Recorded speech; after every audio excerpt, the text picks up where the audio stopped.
Non mais là ça marche bien, le côté Ikea, le côté tu vois, consommation, capitalisme. Face à une vitrine, tu vois, l'idée de la vitrine elle est chouette aussi.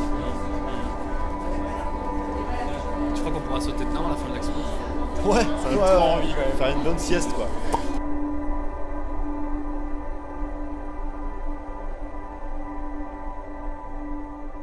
Eden, c'est une espace d'exposition qui est mise à disposition par Atrium pour essayer d'embellir la rue de Namur.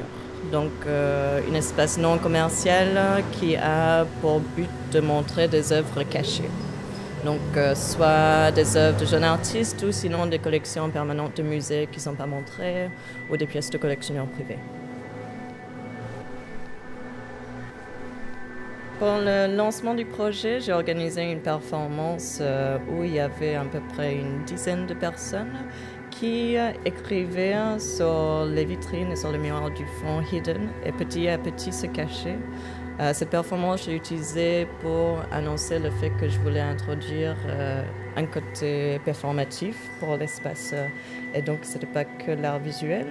J'avais demandé en fait des personnes qui étaient jeunes artistes qui avaient peut-être un peu du mal à avoir des lieux pour montrer leur travail, justement.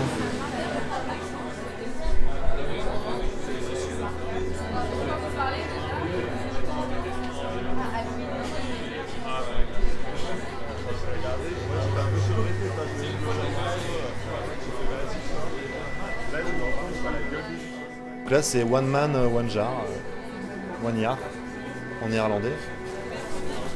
En moyenne, ce qu'un individu peut consommer en un an en termes de papier toilette. Et ça représente 13 kilos par an sur les calculs que j'ai pu faire, soit environ 200 rouleaux. C'est quand même un peu effrayant de se dire que dans les déchets que tu produis, tu vois, organiques, bah, tu reconsommes quelque chose.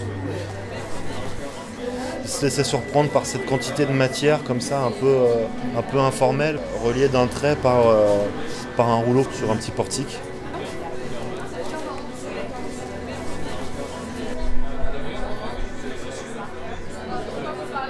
C'est le portrait d'Audrey Hepburn, donc vendu par Ikea en masse. C'est une vidéo qui se déroule en 3 étapes. Première étape, je me rends dans le magasin avec une caméra cachée. J'achète le tableau. Deuxième étape, je reproduis à l'identique le tableau, sauf que ça devient une peinture. Je le peins à l'huile. Je fais le code barre pour qu'il soit plus tard vendu. Au lieu du petit papier Ikea, j'ai mis un contrat de donation et voilà, j'ai replastifié la peinture. Et troisième étape, retour à Ikea pour aller déposer mon tableau parmi ces faux semblables, ces faux frères. Donc comment brouiller les codes et autour de l'art et jouer avec ça, avec lesquels essayer de jouer une grande enseigne qui est censée vendre quelque chose qui s'apparente à de la culture.